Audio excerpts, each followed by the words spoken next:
He's known as the Iron Chancellor, the man who forged modern Germany with, well, sheer force of will. But Otto von Bismarck was also one of the biggest paradoxes of the 19th century. So today, let's try to get past the myth and understand the man. I love to see the skeletons play.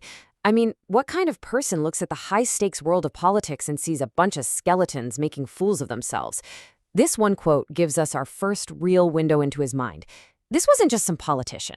This was a master puppeteer who was convinced he could see the strings on everyone else. To really get Bismarck, you have to start with this first massive paradox. He was basically a revolutionary who came from the most traditional, old-world background you can imagine, a deeply conservative aristocrat who used the most radical tools he could find to achieve his goals. Yeah, he came from this world, the Junkers. You can think of them as the absolute bedrock of the old Prussian system. These guys were landowners, they were military officers, and they were loyal to the king, period. Their entire world was built on tradition and hierarchy, and all this newfangled stuff like liberalism and democracy, to them, it was a threat to their very existence. And this slide, right here, just lays his whole strategy bare. It's incredible. Look at the two columns. His goals on the left? Pure Junker tradition. Keep the king in power, make Prussia stronger. But his methods on the right? Whoa, totally revolutionary. He gave all men the right to vote, not because he believed in democracy, but because he knew it would weaken his liberal rivals. He cut deals with socialists. He used the explosive power of nationalism. He literally picked up his enemy's weapons to build his own conservative empire. So how did he actually build this empire? Well, it wasn't with speeches and votes in parliament. As Bismarck himself famously put it, the great questions of the day would be decided by blood and iron. And he meant that literally. He would use a series of calculated, brilliantly executed wars. And check this out. In just 7 years, Bismarck started 3 wars. First, he picks a fight with Denmark to grab some key territory. Then comes the masterstroke, a war with Austria, not to conquer them, but just to kick them out of German politics for good. And finally, he provokes a war with France, knowing it would scare the last few German states into joining Prussia for protection. 3 wars, 3 quick victories. And just like that, the German Empire was born. But, this wasn't just about Bismarck being a political genius.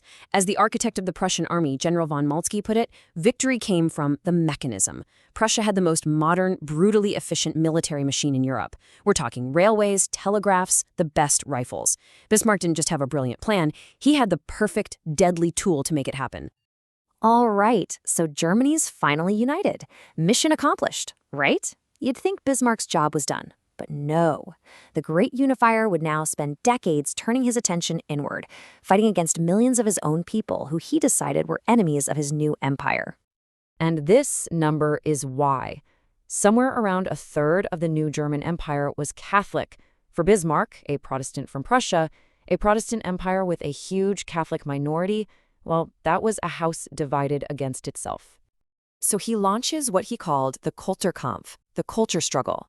He was convinced that German Catholics were more loyal to the Pope in Rome than they were to the Kaiser in Berlin. He called them a dangerous state within a state. So he passed these harsh laws, kicked out religious orders, jailed bishops, seized church property. It was a brutal internal fight for the soul of the nation. And he didn't just stop with the Catholics. Next on his list was the growing Socialist Party. He banned their meetings, shut down their newspapers, the very same movement he'd once made deals with. You start to see his core strategy here. He governed through conflict. He always needed an enemy to rally everyone else against. This constant need for a fight wasn't just a political tactic, though. It was deeply, deeply rooted in his personality.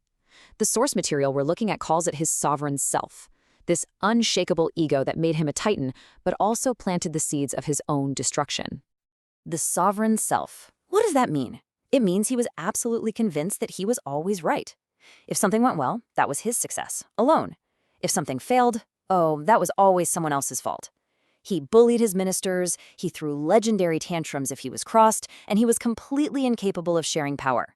For decades, it worked because he kept winning. But what happens when that immovable object meets an irresistible force? Well, he meets the new Kaiser, Wilhelm II. And as you can see right here, they were on a total collision course. You had Bismarck, the old master, used to running the whole show, and on the other side, Wilhelm, this young, ambitious, impulsive emperor who had zero intention of being a puppet. Bismarck's sovereign self just couldn't handle a boss who actually wanted to be the boss. Germany simply wasn't big enough for both of them. So in 1890, the young Kaiser does the unthinkable. He fires the Iron Chancellor. After almost 30 years as the center of European politics, Bismarck was out. And this quote from a politician at the time really shows you the shock. For some, it was a huge relief. The great devil was finally gone. For others, it was the terrifying start of a future without its chief architect. So what did this man of iron and paradox actually leave behind? He built Germany. There's no question about that. But what kind of Germany? His legacy, as you might guess, is a story of really sharp contradictions. This slide really captures that contradiction perfectly. On the one hand, an incredible achievement. He unified Germany, and ironically, he created Europe's first modern welfare state, mostly to steal thunder from the socialists. But the problem? He also created an authoritarian political culture that always looked for a strong man, not a parliament, to solve its problems. He made Germany a global power, sure, but he normalized blood and iron as the way to do business. He built a powerful nation, but you have to wonder about its foundation. And that really is the question we're left with, isn't it? Was he the brilliant doctor who brought the German nation to life?